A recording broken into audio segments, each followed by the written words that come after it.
Amém? Glória a Deus por isso. Então vamos pensar hoje nesse texto da palavra de Deus, Salmo de número 51, versos 10 e 11 e 12. 10, 11 e 12. E o título, ou enfim, o rumo que nós vamos dar para essa mensagem, para essa reflexão aqui na manhã de hoje, é o guia-nos para a tua justiça, ou o guia da justiça de Deus, aquele que nos guia para estarmos alinhados com a justiça de Deus. Então vamos ler o texto e depois eu quero explicar melhor. Salmo de número 51, versos 10, 11 e 12 diz assim: Cria em mim, ó Deus, um coração puro e renova dentro de mim um espírito inabalável. Não me repulses a tua presença, nem me retires o teu Santo Espírito. Restitui-me a alegria da tua salvação e sustenta-me com um espírito voluntário. Até aqui, graças a Deus por sua palavra. Podeis assentar, meus irmãos. Aqui esse salmo retrata a vida de Davi, o rei. Só que num momento muito difícil da vida dele. Num momento em que ele estava envergonhado. Num momento em que a sua vida estava totalmente fora do padrão, do propósito de Deus. Se você observar a sua Bíblia, quando você chegar lá, né? Quem está aqui na maratona bíblica? Aleluia, glória, aleluia. Então quando a gente está na leitura bíblica, a gente entra na história. Você vai relembrar disso quando você chegar lá. Segundo Samuel capítulos 11 e 12, retrata um período muito tenebroso da história de Davi. Davi, ele se deixa enganar, se afastando de Deus por algum momento, um simples momento. E ao invés de fazer aquilo que era incumbência dele, que era ir com o exército de Israel para a guerra, ele fica no palácio e dá lugar para o diabo, no sentido de cobiçar a mulher de Urias, Betseba. Então ele vê a mulher de Urias tomando banho, e a Bíblia diz que ela era uma mulher bela, e ali ele praticamente se deixa apaixonar por uma mulher que não era dele. E aí ele chama aquela mulher para o palácio, adultera com ela, e aí ele fica sabendo que a mulher agora está grávida. E aí o que ele faz? Ele chama o marido dessa mulher para tentar fazer uma sabotagem, jogar a culpa do filho nele. Então ele embebeda, o marido faz uma tramóia, embebeda o homem chamado Urias, e o homem tem um vínculo muito forte com o exército de Israel, e ele fala: não vou dormir em casa, enquanto o povo está lá na guerra, eu vou dormir com a minha esposa, não posso fazer isso, eu tenho uma aliança com aqueles homens de guerra. E aí ele acaba não dormindo, e aí a sabotagem do Davi não dá certo. E aí ele manda o Urias voltar, só que com um recado para o comandante do seu exército, Joabe.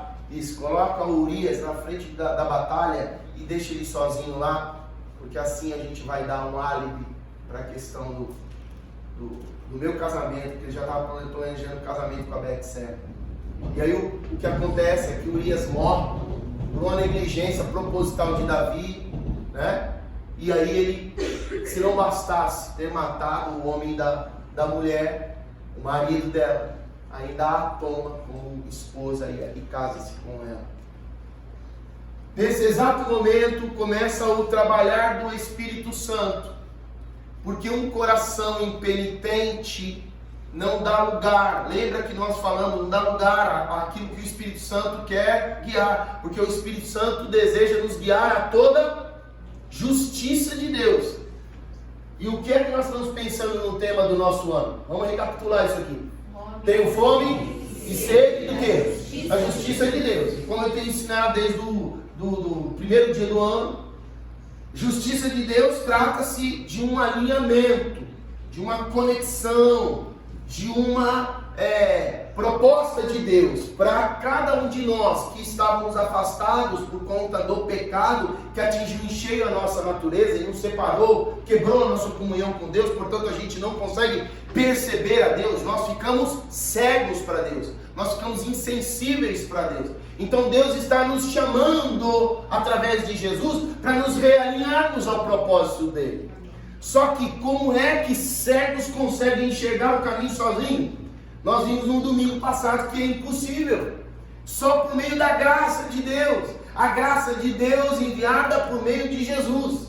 Então, para um homem e uma mulher se reconectarem com Deus, é fundamental, é essencial, é altamente necessário que ele entregue a direção da sua vida a Jesus, arrependendo-se dos seus pecados, para agora andar sobre a direção, o governo da pessoa de Jesus. Amém. Só que Jesus morreu, ressuscitou ao terceiro dia, e não passou mais que 40 dias entre os discípulos, e ascendeu aos céus. E agora? Como fazer? Se Jesus era aquele quem nos guiava, ou que guiava até então os discípulos e aqueles que criam nele, nos seus dias, como fazer agora? Está todo mundo perdido de novo? Está todo mundo cego de novo? Não, ele já tinha pensado nessa situação. Eles não podem ficar sozinhos, porque sozinhos eles vão fazer besteira. Eles vão fazer tudo que está fora do padrão de Deus, fora daquilo que Deus estabeleceu, que é a justiça de Deus. O fato é que então ele envia quem, pessoal? O Espírito Santo, para dar continuidade no processo. Então, nós podemos já perceber pela história de Davi que nós tendemos a fracassar por conta do pecado que ainda habita em nós. Mas se nós ousarmos dar a direção e continuar o processo que Jesus iniciou pelo Espírito Santo de Deus, ou seja, em relacionamento com o Espírito Santo de Deus, da mesma forma como nós desejamos ter relacionamento com Jesus, nós não cairemos na estratégia do diabo, que é nos afastar e voltarmos ao pecado, nos afastar de Deus para nos provocar a situação de pecado, de fracasso, de culpa, de condenação novamente. Por isso que eu estou hoje dizendo a vocês que quem é o guia, aquele que nos direciona à justiça de Deus, é o Espírito Santo. Então, você conheceu Jesus, deu o direito para Jesus novamente governar a sua vida. Amém. Não acabou o processo, somente começou. Então a salvação, gente, até esses dias eu vi um pregador falando de uma maneira muito reveladora até, porque a gente não percebe isso. Jesus não veio pregar salvação, Jesus veio pregar o reino de Deus. Em nenhum momento você vê Jesus dizendo: olha, você precisa ser salvo, olha, você precisa da minha salvação para se livrar da condenação. Não, ele vem ajustando o padrão, exatamente colocando as pessoas sobre o governo de Deus. O que você precisa é viver sobre a vontade de Deus, o que você precisa é estar alinhado ao plano de Deus. Então o pecado não vai te deixar nunca estar alinhado com a presença de Deus, o propósito, o plano eterno de Deus. A sua vontade, porque está contaminada pelo pecado, porque procede da tua natureza pecaminosa, não vai permitir você se alinhar ao plano eterno de Deus para a tua vida. Então você precisa voltar para o governo de Deus. Ele vem pregar o reino de Deus. O reino de Deus é governo de Deus. Tá certo? Então diga comigo assim: governo de Deus, está hoje sob a responsabilidade do reino de Deus. Então Jesus veio pregar o reino de Deus. Olha pregando para você: como é que faz o reino?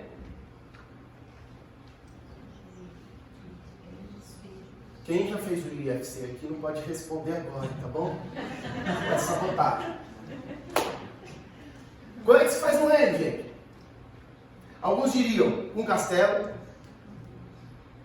outros diriam com coroa, com cetro, com um rei, outros ainda diriam com um exército poderoso, outros talvez diriam com território, mas não faz reino sem submissão.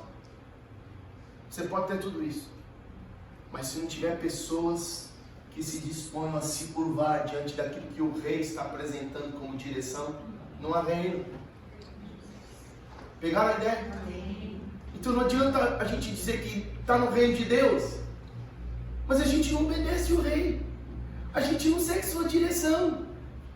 É um rei de fantasia. É o reino da carochinha. Entende? Reino de Deus, efetivamente, na nossa vida, só pode acontecer por meio do relacionamento com o Espírito Santo. Porque Ele é Deus, gente. Ele, todas as coisas, sabe do coração de Deus. Então, tudo aquilo que é plano de Deus para nós, Ele nos revela. Então, se a gente está longe da presença de Deus, não vai dar em outra direção, a não ser pecado. Se nós estamos longe da direção do Espírito Santo, se nós não estamos aumentando o potencial de sensibilidade, de desejo, de anseio por descobrir as coisas de Deus por meio do Espírito Santo, nós não temos outra coisa a dizer. Estamos muito próximos de sermos vencidos pela nossa natureza pecaminosa e, portanto, nos quedarmos ao pecado. E foi o que aconteceu com Davi. Davi era um homem excelente. Deus o pinçou de trás das ovelhas, de trás da manada. Ele tinha muitos irmãos, até mais capazes que ele. Mas porque Deus achou em Davi um coração desejoso de viver sob a direção do Santo Espírito de Deus, foi por isso que ele se tornou rei de Israel no lugar de Saul. Não foi por outras qualidades. Ele era um pastor, ele não era um guerreiro. E na concepção de Israel e dos povos da época, quem era o rei? Era alguém que manejava bem a espada. Era alguém que dava direcionamento para o exército não deixar o povo ser consumido pelos exércitos inimigos. Então, diante disso, Davi, aos olhos humanos, estava desqualificado para ser rei. Mas aos olhos de Deus, porque ele desejava comunhão com o Espírito Santo, porque ele adorava, porque ele buscava a face de Deus, certamente diariamente, gente. Porque se você observar, Davi foi o maior escritor de salmos. Ele escreveu nada mais nada menos que 72 salmos, dos 150 que existem. E eu acredito que, além disso, indiretamente, Davi foi inspiração para outros salmistas, Jedutum, Asaf e outros que eram levitas, porque ele instituiu os levitas para o ministério de adoração, de composição de poesias e tudo mais. Então, ele era um homem inspirador. Você talvez até então tenha sido uma pessoa inspiradora. Se você não aumentar a tua dose diariamente de relacionamento com a pessoa do Espírito Santo, você vai passar de uma pessoa inspiradora para uma pessoa que vai levar vexame, vai levar frustração, vai levar decepção aos outros. Uma pessoa decepcionante. Entende o que eu quero dizer? Então, se nós estamos nesse quadro como o de Davi, a boa notícia hoje para nós é que tem chance da gente retornar à justiça de Deus. Porque apesar de nós, como pecadores, e que muitas vezes não notam esse perigo e ainda testam a misericórdia e a graça de Deus, caem no pecado, Deus não olha para a gente. O plano de Deus muito menos. Então Deus está sempre na captura de um coração desejoso para restaurar a comunhão com Ele. Então quando a gente olha aqui para esse salmo, e agora eu volto seus olhos para o salmo de número 51, presta atenção que a postura de Davi aqui não é outra a não ser depois daquilo que acontece com no capítulo 12, agora lá de 2 Samuel, o profeta Natan vem e depois daquele casamento meio as portas fechadas do palácio, Deus chama Natan, o profeta, e vai até o palácio. Chegando lá, ele conta uma história.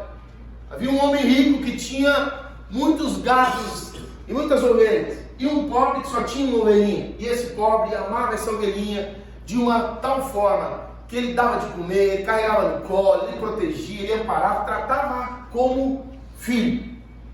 Mas aí, um belo dia, veio um visitante na casa desse homem rico, e esse homem rico, não querendo dar de suas muitas ovelhas para oferecer para aquele visitante que chega, dá de comer, ele pega a única ovelhinha do pobre, a mata, e dá de comer para o seu visitante. Nesse momento, Davi se levanta enfurecido. Que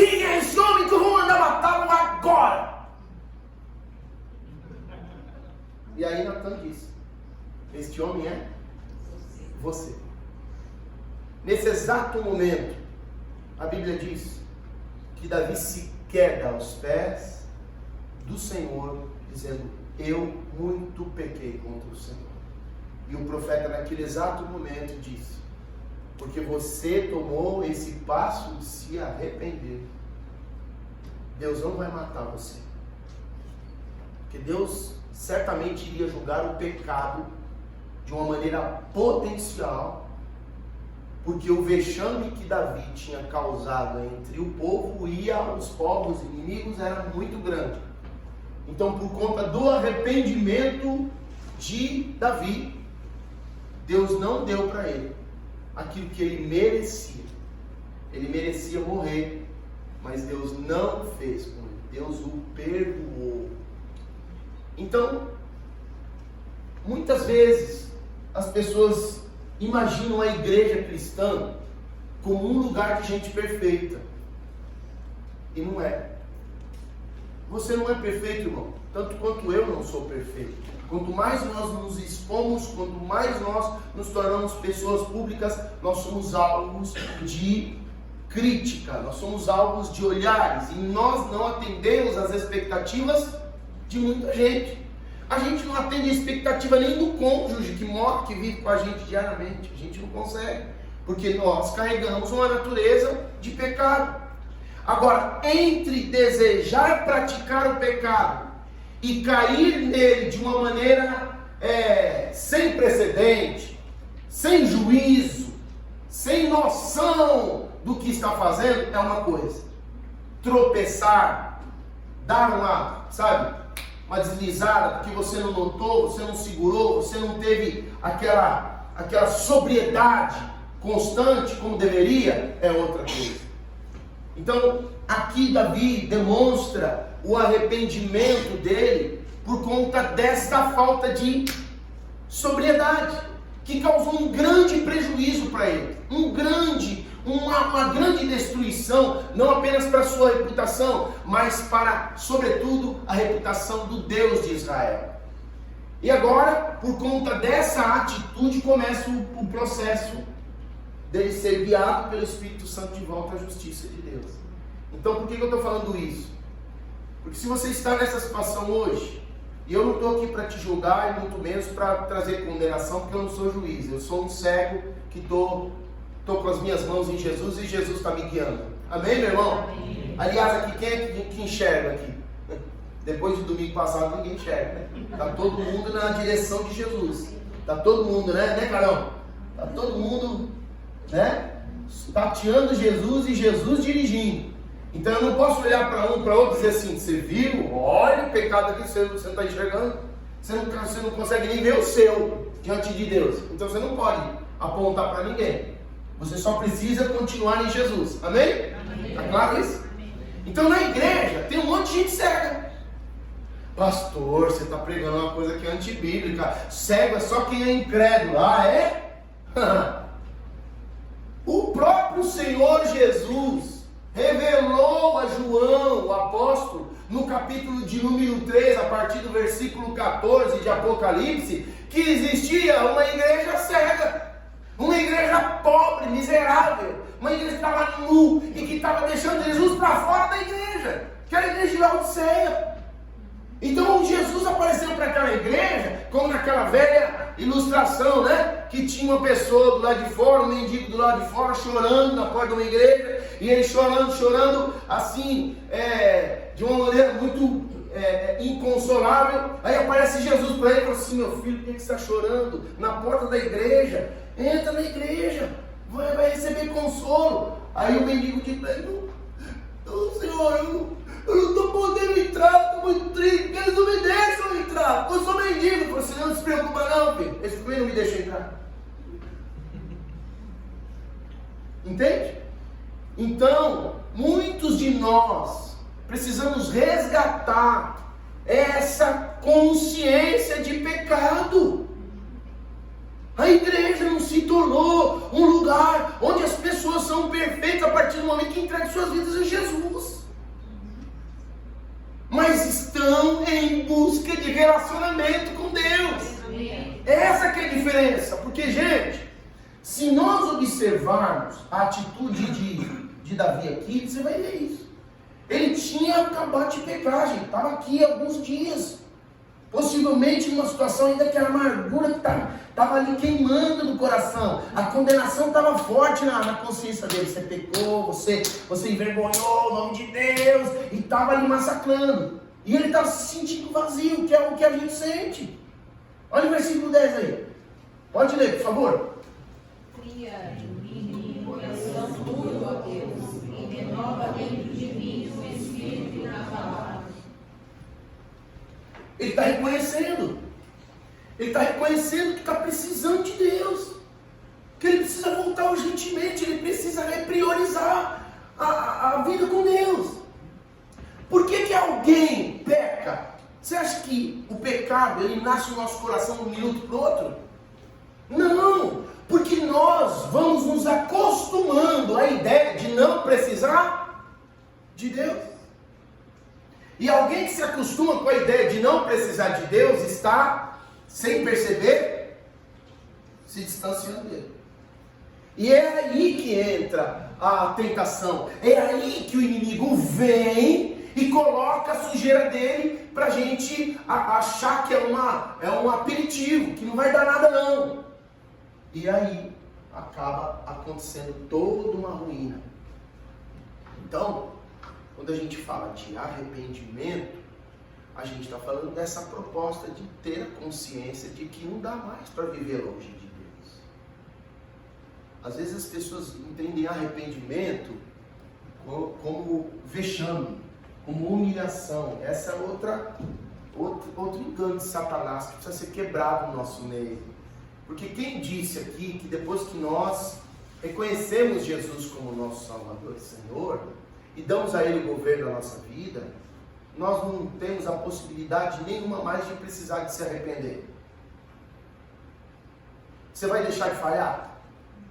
Aonde está isso escrito na Bíblia? Mas para que você tenha, digamos assim, uma antecipação a esse fato terrível, o Senhor te deu esse senso de arrependimento. Você pode se arrepender até antes de pecar. Sabia disso?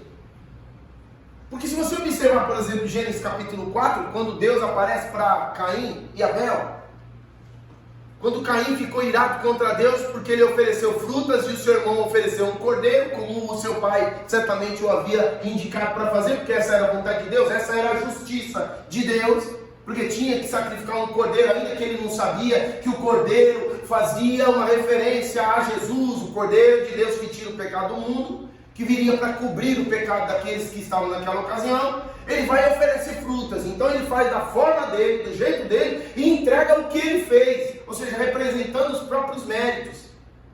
Nós não conseguimos a graça de Deus por méritos próprios. Volto a dizer, nós estamos cegos, estamos distantes de Deus. Então, tudo aquilo que a gente fizer vai ser fruto de pecado, sozinho vai ser fruto do pecado. Então Deus não vai aceitar. Então Deus aceita quando é baseado na justiça dele. E a justiça dele é praticamente, ou seja, justiça, deixa eu colocar um parênteses aqui. Justiça, ou seja, do modo que ele preferiu nos ajustar à vontade dele. Não da forma como a gente imagina. Eu vou fazer isso aqui tudo bonitinho, que aí eu vou me ajustar à vontade de Deus. Não! O único meio de se ajustar ao plano, propósito de Deus que nós perdemos pelo pecado é Jesus Cristo. Amém. Porque Ele é o caminho, a verdade e a vida. Ninguém vem ao Pai senão por Ele. Amém? Amém. Tá certo. Agora, pensa o seguinte. Quando a gente tem essa consciência de pecado, obviamente, pecou, a gente não vai se aborrecer como o Caim fez. Porque quando Deus apareceu para ele, lá no Éden, ou lá no início, em Gênesis, ele estava dizendo assim: por que está triste o teu coração? Cai o seu semblante. Aí o Senhor faz uma pergunta retórica, né, que ele sabia. Ele estava enraivecido porque o Senhor não aceitou. Aí ele disse assim: se você não tivesse feito igual ao seu irmão, o meu padrão, será que você nunca imaginou que eu ia te aceitar como aceitei o do teu irmão? Não está fazendo injustiça. Você preferiu fazer do seu jeito? E eu disse: não, do seu jeito não, tem que ser do meu.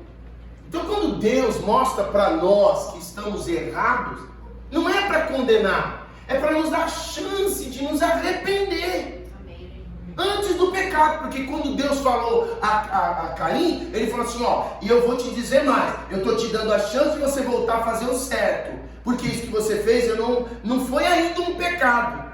Você está apresentando alguma coisa a mim que eu estou te dizendo, eu não aceito assim.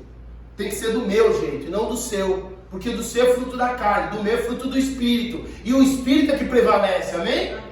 E aí ele diz o que para Caim? O pecado está batendo na porta do teu coração. Você está quase para se afastar de mim e aí vai vir uma ruína terrível. Vai vir algo terrivelmente ruim para você. Então, você precisa reorganizar, repriorizar a tua vida. Você precisa tentar o fato de que você precisa de mim. Você precisa de mim. Diga assim, Deus não precisa de mim. Deus não precisa. Eu é quem preciso de Deus. Deus, não, vou repetir. Deus não precisa de você. Deus não precisa de nós. Mas Ele nos ama tanto, irmãos. Tanto, tanto, tanto, tanto, que ainda nos vendo no pecado, Ele diz assim, você está no pecado, mas eu não vou te deixar no pecado, eu vou tirar você daí. Eu vou transformar a sua vida. Então quando Ele te dá a chance de se arrepender, levanta a mão e recebe e toma posse desse arrependimento. Não é vexame, não é vergonha se arrepender, é oportunidade de viver o melhor de Deus. Amém? Então, quando você estiver nessa condição, você diz assim, não, Senhor, eu quero me arrepender.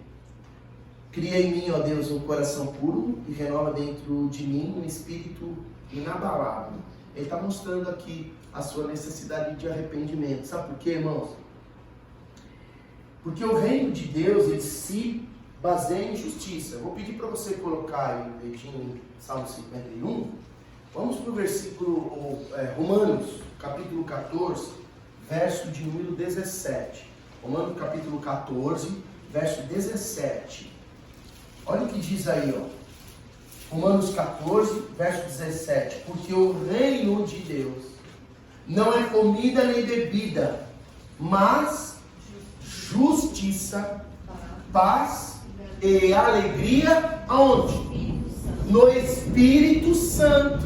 Vou repetir. Aliás, vamos ler juntos, porque aí grava, né?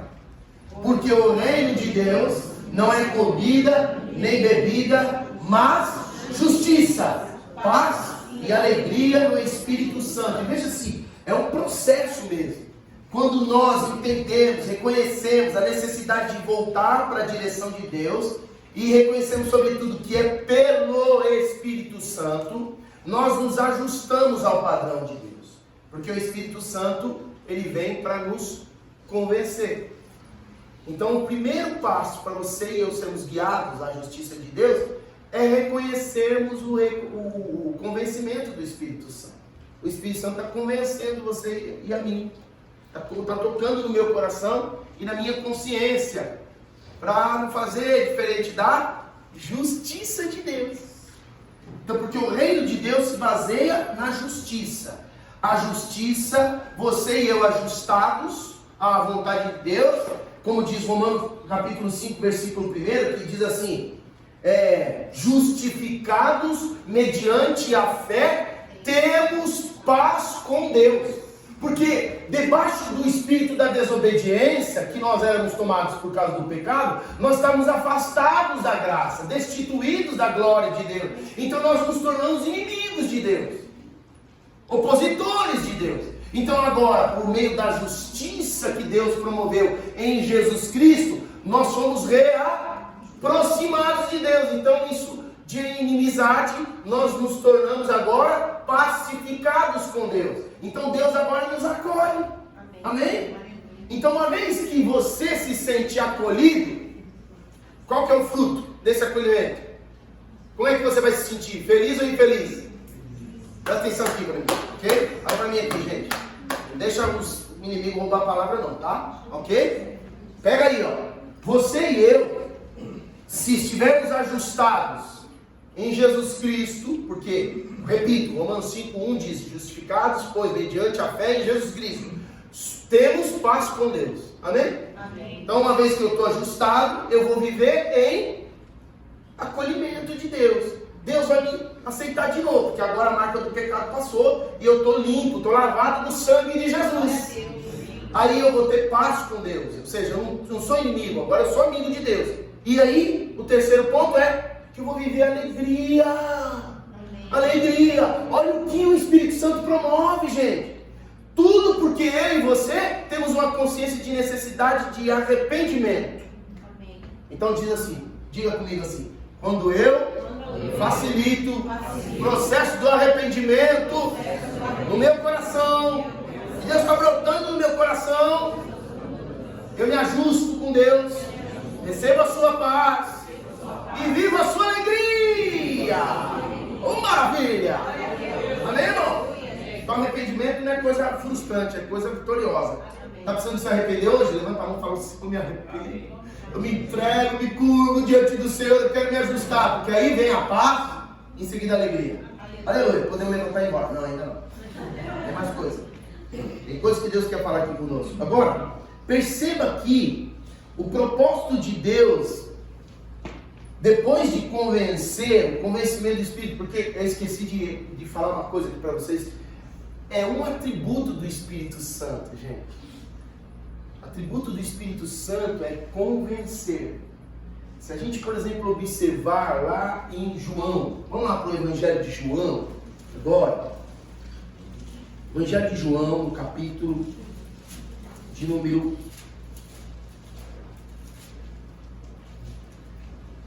14.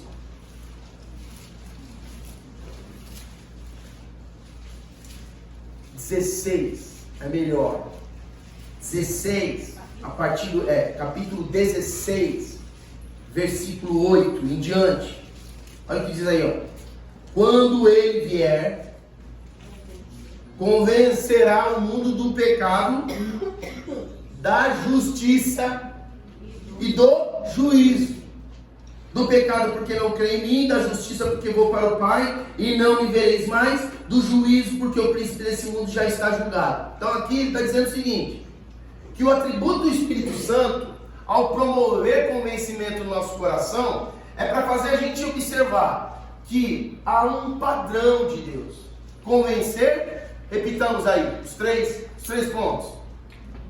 Do pecado, da justiça e do juízo. Porque o pecado quebra a comunhão com Deus e não deixa a gente viver o propósito. Do juízo, porque há chance da gente voltar para Deus. Por isso que Jesus diz, porque eu vou para o Pai e vocês não vão me ver mais. Então isso quer dizer, vocês perderiam o referencial do que é a justiça de Deus, porque eu não estou entre vocês, pessoalmente, mas o Espírito vai fazer esse papel, de ordenar, de apontar a vocês o plano de Deus. Então se vocês andarem no Espírito, vocês sempre vão ser convencidos do que é a vontade de Deus, de como fazer a vontade de Deus, do como se ajustar ao padrão de Deus. E terceiro, juízo. A gente não gosta muito dessa coisa de juízo, mas existe. Porque todas as nossas decisões terão que passar por uma prestação de contas. Então, quando eu decido não servir a Deus e abandoná-lo, como meu direito, Deus não vai me perturbar na eternidade. Deus não vai ficar atrás de mim na eternidade. Ó, você deixou de servir, vem pra cá, eu quero você no céu. Você não quer viver no céu. Você não quer viver em comunhão com Deus. Então, se você não quer viver, Ele vai deixar você separado. Esse é o juízo. Entende? Se você quer viver no pecado, o Senhor vai te deixar no pecado. Tudo bem, você quer viver, é sua escolha, eu não vou te importunar. Eu não vou pedir, pelo amor de Deus, para você me aceitar. Entende? Agora, obviamente, se você escolher andar comigo, a minha promessa, ou seja, o que eu te prometi é que você vai morar comigo eternamente no céu. Você vai morar no lugar onde eu habito. E onde eu habito não tem tristeza, não tem lembrança amarga, não tem dor, não tem doença, não tem luta, não tem guerra, não tem frustração. É tudo perfeito. Entende? Então é um direito de escolha que Deus dá. Esse juízo é nada mais, nada menos que uma prestação de contas. Entenda juízo como prestação de contas. Então o Espírito Santo falou assim, você vai ter que prestar conta disso aí. Não adianta, a relação com Deus sempre vai ter que ter prestação de conta. Quando a gente corta esse princípio da palavra, chamado prestação de contas, nós banalizamos o Evangelho. Porque Jesus não veio para condenar, mas um dia ele vai ter que ajustar conta com a gente. Você está matando o ministério de Jesus, porque enquanto nós estamos nesse mundo, enquanto ele não voltou ainda, ele está na incumbência de salvar. Ele veio buscar e salvar o que se havia perdido. Mas quando ele voltar, começa o juízo. Começa a prestação de contas. Então quem estiver fora do plano dele, quem não aproveitou a chance de arrependimento, gente. Porque ele sabe que nós somos pecadores. Se não tivesse esse direito do arrependimento, Deus estaria condenando-nos automaticamente depois do pecado. Mas eu digo glórias ao Senhor, porque eu ainda tenho chance de arrependimento. Aleluia! Então, diante dessa verdade, a gente conduz para o segundo passo, porque são etapas. Começa pelo arrependimento. É interessante lembrar que João Batista veio pregar batismo de arrependimento, para que as pessoas fossem conduzidas à salvação de Jesus. Então vem o arrependimento, e em seguida vem o processo de concordância com Deus, para a salvação. Concordância com o estilo de vida que Deus quer para nós, tá bom? Quer dizer isso, pastor? Confissão, exposição, trazer o teu comportamento à luz. Porque eu posso me arrepender, mas sem tomada de atitude, a minha vida não está no padrão de Deus. Sem uma atitude diferente daquela que eu fazia antes, essa perspectiva que nós aprendemos até agora de arrependimento, ela se traduz apenas em remorso. E remorso, gente, é algo que tem muito, assim,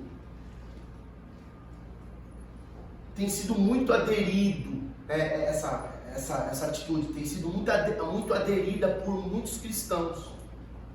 Arrependimento não tem nada a ver com remorso, basicamente porque arrependimento, você se conscientiza que está longe de Deus e que precisa se ajustar com Deus, e você agora vai tomar uma atitude, vai colocar isso como uma meta prioritária na tua vida. Eu quero atender à vontade de Deus na minha vida. Pronto. Eu me sujeito, eu me rendo à vontade de Deus. Remorso não. Primeiro, remorso só concorda que está em pecado quando é pego no pecado. Enquanto isso, fala assim: será que alguém me viu? Ninguém viu. Tá tudo bem. Tiro direito. Eu nunca vou ser dominado por isso. Quer ver gente assim? Talvez eu e você fomos assim algum dia. Será que minha esposa não está olhando? Não está olhando.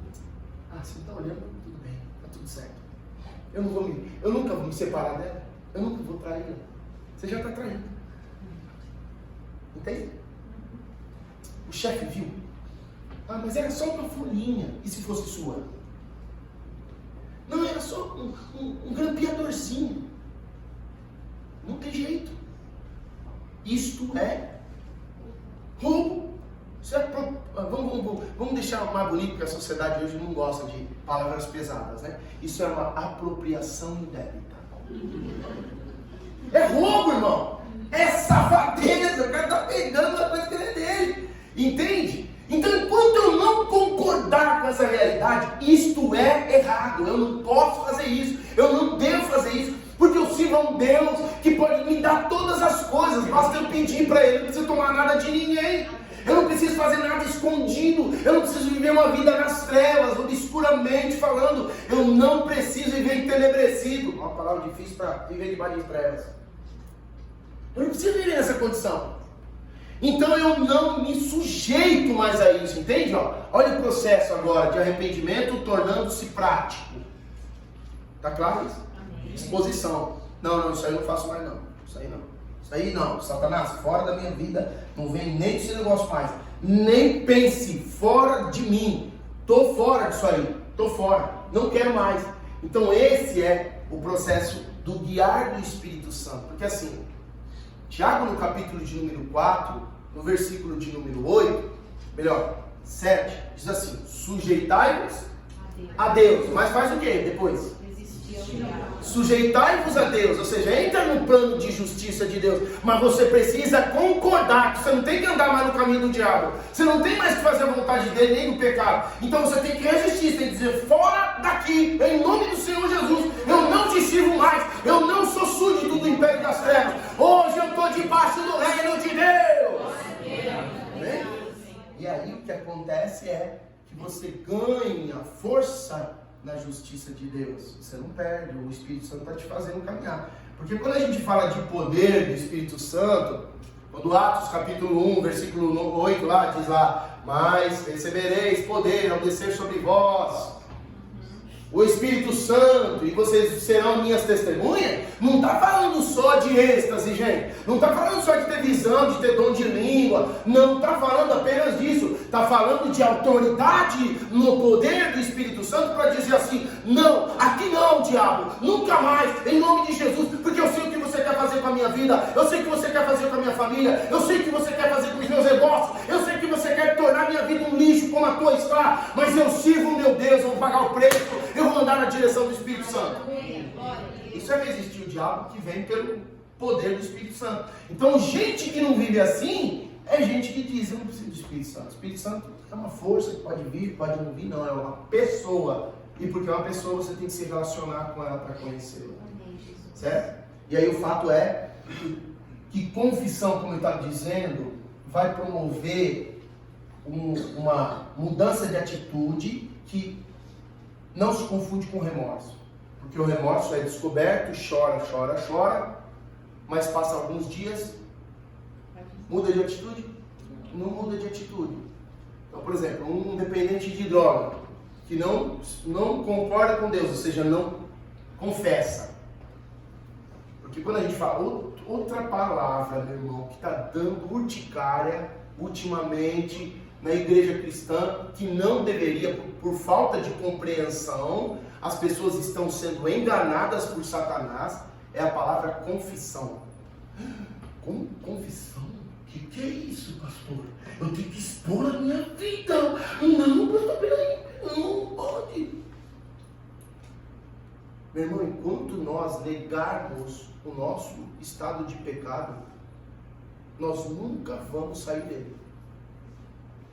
Repita comigo, enquanto eu negar o meu estado de pecado, eu nunca sairei dele. Entende? Quando a gente confessa, e a palavra confissão tem uma tradução também da língua original para concordar com. Então, quando eu confesso que eu estou errado, o Espírito Santo está fazendo o processo de convencimento. Aí eu digo para o Espírito Santo, eu concordo com o Senhor, eu estou errado, eu estou fazendo tudo fora do padrão de Deus. Então, eu vou deixar isso claro, olha, irmãos, eu não estou fazendo conforme a palavra de Deus, e eu preciso de ajuda, eu preciso de ajuda, eu preciso do amparo, eu preciso das orações dos meus irmãos, e eu me comprometo a ser dirigido pelo Espírito e não pela minha carne. Quando a gente faz isso, o processo do Espírito Santo vai nos levar a um outro nível de maturidade. Se não acontece esse processo da confissão, ou seja, da concordância com Deus, de que eu estou fazendo totalmente fora, mas aparentando viver dentro, mas no fundo eu estou fora, aquilo que está dentro não vai sair. Não vai expor a luz, porque lembra? O próprio Senhor Jesus, quando foi apresentado ao mundo, na perspectiva do apóstolo João, no capítulo 1 lá do Evangelho, diz lá que o princípio era o verbo era Deus, o verbo estava com Deus, e ele veio para os que eram seus, mas os seus não o receberam. E por que não receberam? Lembra? O texto diz lá, porque eles amaram mais as trevas do que a luz. Vamos traduzir isso em miúdos.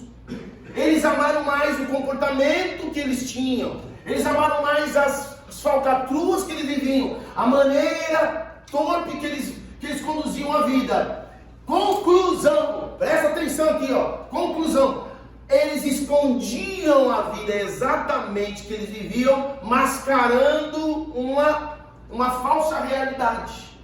Entende? Eles viviam com Deus porque eram religiosos. Então, a Bíblia diz que todas as obras manifestas à luz, elas podem sofrer transformação. Então, o que o Espírito Santo nos conduz a fazer? Ele não vai chegar para você e vai dizer assim: você é um safado, você é um isso, um aquilo, você é aquilo outro. Então, confessa logo aí, vai falando aí. Não, o Espírito Santo é Deus. Ele não está fazendo isso porque ele precisa da tua confissão para ele sair da crise existencial porque você o abandonou, porque eu o abandonei. Deus não precisa disso. Deus não tem revanchismo, gente. Deus é Deus. Deus está fazendo tudo por amor. Ele te ama e ele sabe que o pecado vai te destruir. Então ele diz assim: não é melhor você concordar? O caminho que você está trilhando vai te levar para o abismo. Não é melhor você abandonar? Então, à medida que você ouve, ele já sabe o que está no seu coração, você se convence, concorda, põe a luz. Eu sou assim mesmo, Senhor. E eu peço-te perdão. Eu preciso mais de ti. Porque enquanto eu achei fazendo muitas coisas, mas não me conduzindo dentro desse aspecto para a tua justiça, tudo que eu fiz foi obra morta. Por mais que eu tinha ideia de te agradar, mas o prioritário era eu expor à luz a minha vida. Eu tinha que colocar a minha vida na luz. Então tem muita gente dentro das nossas igrejas que estão fazendo, mas esquecendo do prioritário. Esquecendo do papel da confissão, da concordância. Para isso existe o núcleo familiar, irmão. Você pedir oração por aquilo que você está sofrendo. Para isso existe uma liderança que vai te ouvir sem te julgar, porque sabe que está cega e que precisa também de Jesus da mesma forma como você. Então o Espírito Santo pode nos usar pode usar N formas para nos conduzir à justiça de Deus, para nos guiar à justiça de Deus. Mas eu e você precisamos ter esse entendimento, precisamos confessar. Confessar é da nossa parte. Diga assim: confessar é a minha parte. Guiar-me para a justiça de Deus é a parte do Espírito Santo. Amém, meu irmão? Amém. Eu não ouvi um glória a Deus aí. Oh, meu Deus, aleluia. Porque isso aqui eu estou falando não para te condenar e nem para me condenar. Eu estou dizendo é uma oportunidade, gente. Amém? E aí? Convencimento. Agora volta lá para o capítulo, Salmo 51. Para a gente não perder aqui o fio da meada, né? Salmo 51, versículo 10. Olha o 11. Não me repulses da tua presença, nem me retires o teu Santo Espírito. Vamos repetir? Não me repulses da tua presença, nem me retires o teu Santo Espírito. Alguns teólogos pensam até demais. E no interpretar, acaba até se dificultando a nossa vida, né? Porque alguns dizem assim: não, naquela época o Espírito Santo não habitava no homem ainda. Então, ele estava dizendo: não me repulses da tua presença, nem me retires o teu Santo Espírito, porque como Saul, ele tinha medo de perder a autoridade do reino. Seria muito medíocre da parte do Davi, vocês não acham? Só se preocupar com o reino. Nossa, Senhor, se eu perder o teu Santo Espírito que me ilumina para dirigir o teu reino, o reino de Deus não é humano, o reino de Deus é espiritual. Então ele não estava preocupado com as coisas do mundo. Portanto, ele não estava preocupado com a reputação dele. Entende o que eu quero dizer? Porque qual que é a primeira barreira para o processo da confissão? Até rima, reputação. Mas e a minha reputação? Sua reputação já foi no céu. Porque o céu é onde a sua reputação, o mundo espiritual, vou dizer, nem o céu, um mundo espiritual é onde a tua reputação é de verdade, não é mascarada. Então, por exemplo, se você tem uma vida alinhada no propósito de Deus, você está sob a autoridade do Espírito Santo. Se alguém cair endemoniado, você vai dizer assim: em o nome de Jesus eu te ordeno, saia. Sabe por quê? Porque aquele demônio não vai ver você, vai ver o que está por trás de você, vai ver a autoridade, vai ver o investimento de Deus sobre a tua vida, e ele tem que bater retirada. Se tem uma confusão na tua casa, você vai dar ordem para aquele espírito de confusão sair na hora, irmão, e ele vai sair, querido. A doença tem que bater em retirada, querido. A falência, a bancarrota tem que bater em retirada. Porque você está sob a autoridade do poder do Espírito Santo em nome de Jesus. Agora alguém que só está preocupado com a reputação na sociedade, vai dizer, mas o que vão pensar de mim, Senhor? Mas se eu abrir isso, a minha vida está destruída. Não. Sua vida vai ser restaurada. A sua vida vai ser reconstituída para Deus. E aí a autoridade volta. Então, Davi não estava preocupado com a reputação dele. Repito, seria muito medíocre. Ele tinha um entendimento muito mais profundo. Há uma outra linha que pensa que Davi, porque o Espírito Santo é aquele que convence o homem do pecado, portanto, se Davi não tivesse essa compreensão de que o Espírito Santo era, digamos, aquele que daria direção, ele seria julgado, condenado. Então ele sabia que sem o Espírito Santo a vida dele estaria debaixo de condenação. Pode ser? Pode. Mas eu não acredito. Por quê? Porque ninguém abre a sua vida de uma maneira honesta para Deus, para viver com Deus, para se ajustar ao plano de Deus só por medo do inferno. O medo da consequência muitas vezes faz as pessoas terem um relacionamento errado com Deus. Você ama o seu pai para o seu pai não disciplinar você? Você ama o seu pai porque quando você tem uma imagem do seu pai, você já vê o seu pai com uma vara na mão. Que relacionamento que a gente pode ter assim? Fala para mim. Se você enxerga Deus sempre na sua captura para te punir, acabou o relacionamento com ele. Você está vivendo de forma religiosa.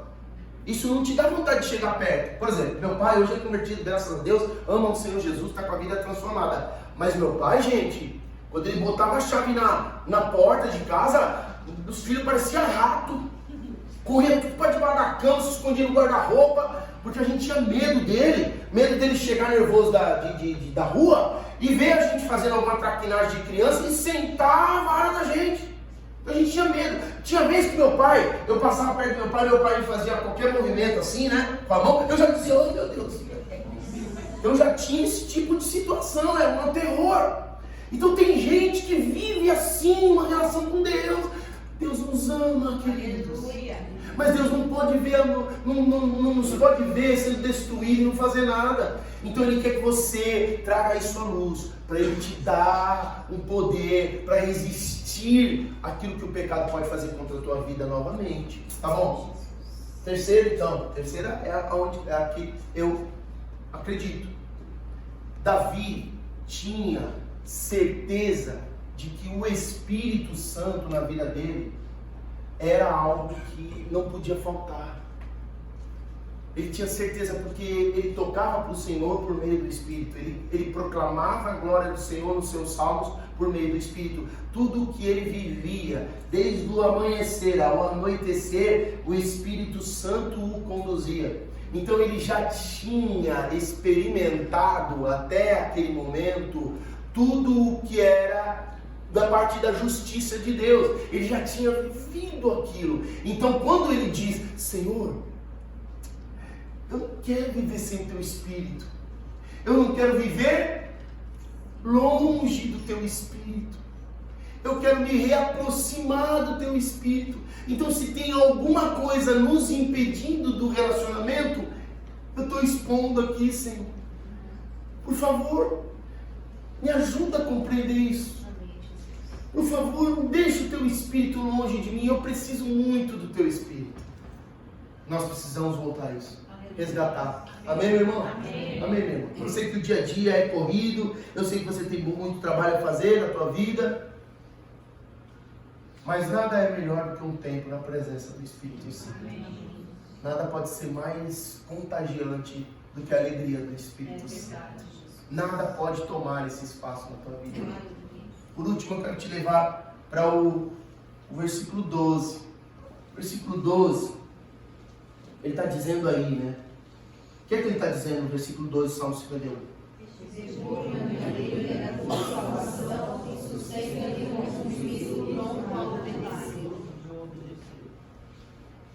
convencimento, confissão para arrependimento, para fincar a mudança de atitude.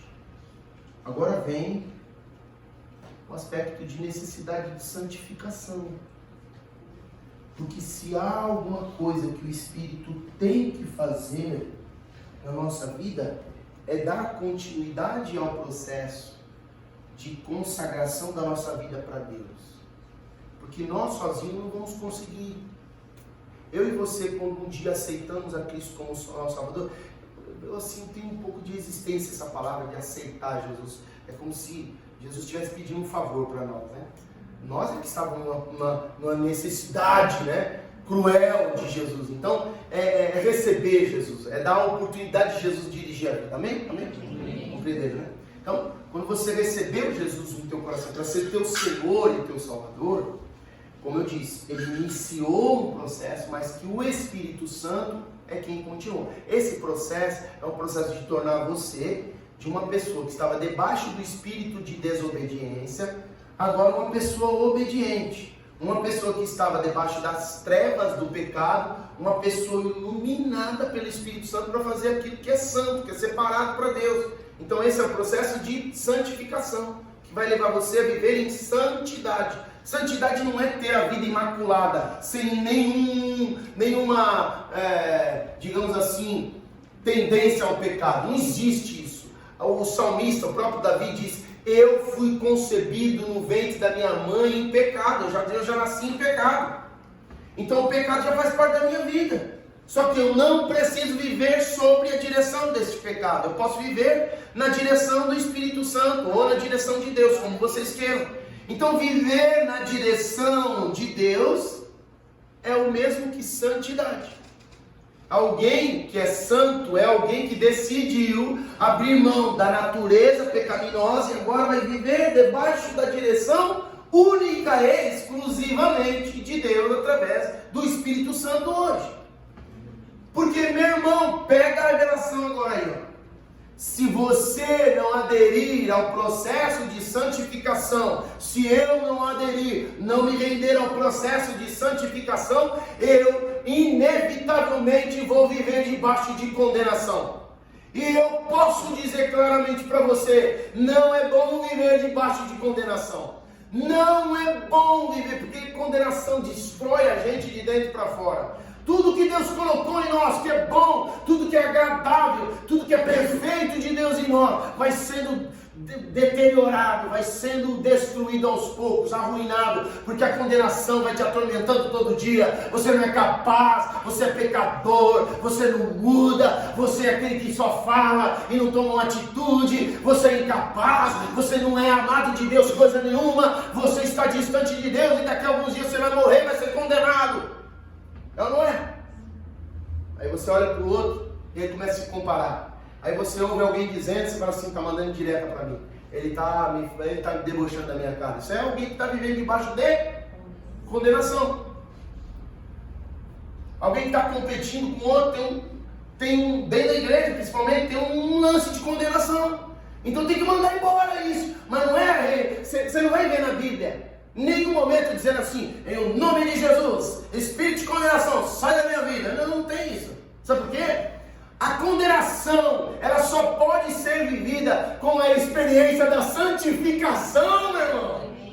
Quando você está diariamente na presença do Espírito Santo, o Espírito Santo vai colocar uma palavra nova no teu coração, vai ministrar o teu coração através de uma canção, vai ministrar o teu coração através de uma atitude de alguém que profeticamente libera uma palavra sobre a tua vida, um bom conselho, uma palavra encorajadora que sai de uma canção. E isso é o movimentar do Espírito Santo para te deixar em santificação constante. Então, quando você... Eu repito, às vezes a gente fala assim, então está muito corrido, tem muita coisa para fazer, mas você tem outros mecanismos. Você faz o quê? Do caminho de casa para o seu trabalho, de manhã. Você vai dirigindo só reclamando de quem está te dando fechada, de quem está no seu caminho, fala, ô tiozão, sai da minha frente, eu estou atrasado, dá licença, ou essas horas da manhã tem um domingueiro na minha frente, né, assim. Tem muita gente que já vai brigando, então você pode desconectar, meu irmão. Põe um louvor lá no teu carro e começa a orar o Espírito Santo. Começa a falar em línguas. Sabe o que você faz? Lá não sei o que, ao invés de você ser um brucuzão e começar, esse trabalho tá pesado, profissional, estou cansado, faz alguma coisa de bom, pega um versículo bíblico, manda para um monte de gente, esse próprio versículo que você está semeando na vida do outro, vai fazer efeito na tua vida, isso é processo de santificação, cristão. Amém? Está vendo alguém cabisbaixo? Não espera perguntar, você está sofrendo alguma coisa? Você está precisando de alguma coisa? Claro que está precisando, você está vendo no rosto dele. A Bíblia diz que um coração alegre aformoseia o rosto, mas o espírito abatido o entristece. Você está vendo como assim? No mínimo ele está cansado. Então, Senhor, em nome de Jesus, eu estou abençoando esse servo agora, Senhor. Oh, meu Deus, vem com o teu poder. Vem, Espírito Santo, e dá ele a tua força sobrenatural. Eu não sei como o Senhor vai fazer, mas o que eu sei que o Senhor pode fazer. E está na tua palavra. Isso é santificação, meu irmão. Agora, diferente disso, é uma vida debaixo de condenação. É uma vida de eu não posso, eu não consigo. Não vou nem tentar. Sabe uma coisa? Está muito difícil ser crente. Olha, o negócio é abandonar. O negócio é deixar isso para lá. E deixa eu te dizer em alto e bom som. Está quebrado em nome do Senhor Jesus. Você não nasceu para viver nessa milonga, irmão. Você não nasceu para viver nessa derrota. Você é um filho de Deus. Você é mais do que vencedor em Cristo Jesus. Ele já pagou o preço do teu pecado e você não precisa viver debaixo desse efeito de condenação. Porque está escrito, eu vou falar que nem Jesus, está escrito, em verdade vos digo, está escrito, Romanos capítulo de número 8, versículo 1. Aquele que está em Cristo não está mais debaixo de condenação alguma. E eu prefiro a tradução de uns manuscritos mais antigos que diz assim: aquele que não vive segundo a carne, mas segundo o Espírito. Então, se você vive segundo o Espírito, meu amado, você não tem mais, está escrito na tua Bíblia. Romanos capítulo de número 8, versículo de número 1. E eu vou pedir para você abrir lá, porque esse aqui é fantástico da gente estabelecer essa confiança. Você tem que declarar: eu me aproprio dessa verdade, eu me aproprio dessa palavra, eu recebo de todo o meu coração. Olha o versículo 1. Agora, pois, não há nenhuma condenação para os que estão em Cristo Jesus, porque a lei do Espírito da vida em Cristo Jesus te livrou da lei do pecado e da morte, porquanto o que for impossível à lei, no que estava enferma pela carne, isso fez Deus, enviando seu próprio Filho em semelhança de carne pecaminosa e no tocante ao pecado, e com efeito condenou Deus na carne o pecado. Então pegou o efeito da condenação e jogou tudo nas costas de Jesus. É por isso que você sai da sua casa e vem aqui cultuar Ele todo domingo. E você tem que vir com louvores e adoração. Porque só por isso, irmão, você tem a sua vida longe de condenação. Porque Jesus levou a sua condenação na cruz do Calvário. Amém?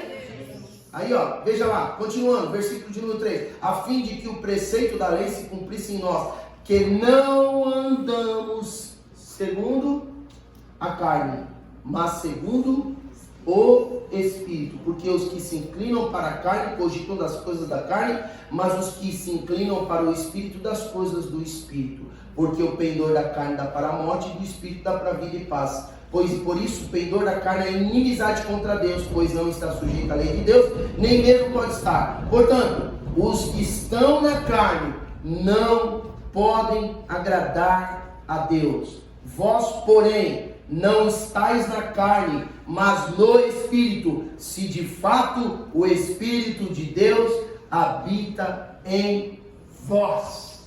Aleluia! Então eu finalizo aqui dizendo essa situação aqui para vocês, declarando essa palavra para vocês. Nós estamos numa posição sem escolha. Ou a gente vive na justiça de Deus, ou tudo na nossa vida vai dar em nada esse ano. Porque quando Deus dá uma palavra como essa clara, é porque é urgente. Amém. E se é urgente, a gente precisa tomar um procedimento. Então eu estou levando você a pensar em que nível está a direção da tua vida. Você deixou na mão de qualquer um? Você está sendo, porque quando eu digo deixou na mão de qualquer um, é ser guiado por aquilo que as pessoas dizem. Você está sendo guiado por um influencer do YouTube, do Instagram, Facebook, ou mesmo uma pessoa muito querida sua, você está se guiando por aquilo que ela está ditando na sua vida? Faça isso. Ou você está deixando a sua vida sob o dirigir da sua carne, da sua vontade. Enganoso é o coração mais do que todas as coisas, dizia Jeremias no capítulo 17, versículo 9. Quem o conhecerá? Ele é desesperadamente corrupto. Ele vai, essa sua vontade louca de fazer uma coisa assim, está na direção de Deus, vai te levar para a ruína, meu irmão. Ou você tem a escolha hoje de dizer, eu quero a justiça de Deus. E se você, como eu, que foi convencido por essa palavra, a ser guiados à justiça de Deus por meio do Espírito Santo, porque Ele é o guia, nós não vamos ter dúvida nenhuma de que o processo começa pelo convencimento, para gerar em nós arrependimento que vai gerar confissão, concordância com Deus que a gente está fazendo alguma coisa que está fora da vontade dele, mas porque Ele nos ama, Ele quer nos ter perto, não nos quer condenar. E aí não vai ter outro resultado a não ser santificação. A santificação é uma coisa tão prazerosa, irmão, que a gente vive de uma maneira natural para Deus, sem medo dele nos condenar, sem medo do que haverá de acontecer se a gente pecar. Não, eu não vivo para isso. Eu vivo para agradar o meu Deus. Aleluia. Você deve viver para satisfazer, louvar, adorar. Porque a tua separação, a separação da tua vida para Deus agrada muito a Ele, sabia? Deus está vendo as tuas lágrimas, mulher. Deus está vendo o teu choro, homem. Deus está vendo. Deus está ouvindo as tuas orações. Elas todo dia sobem para Deus. Principalmente aquelas que não é de você para você mesmo, mas aquelas que dizem, Senhor, eu sou um pobre pecador. E eu preciso ter um ajuste com o Senhor na minha vida. Eu não quero andar nessa direção mais. Eu decido santificar a minha vida para o Senhor. Eu quero mais o Senhor. Cumpra o teu propósito na minha vida, Senhor. Venha sobre mim o teu reino e seja feita a tua vontade assim na terra como é no céu. Meu irmão, sua vida nunca mais vai ser a mesma esse ano. Sua família nunca mais vai ser a mesma esse ano. Estou profetizando aqui, em nome de Jesus, receba. E não é por um efeito místico, não é porque vai cair alguma coisa do céu, é porque você está declarando diariamente, eu decido viver na justiça de Deus, eu decido viver a palavra de Deus, eu decido viver inteiramente para o meu Deus, eu decido, Senhor, e não na minha força, mas pela graça de você. Vamos orar.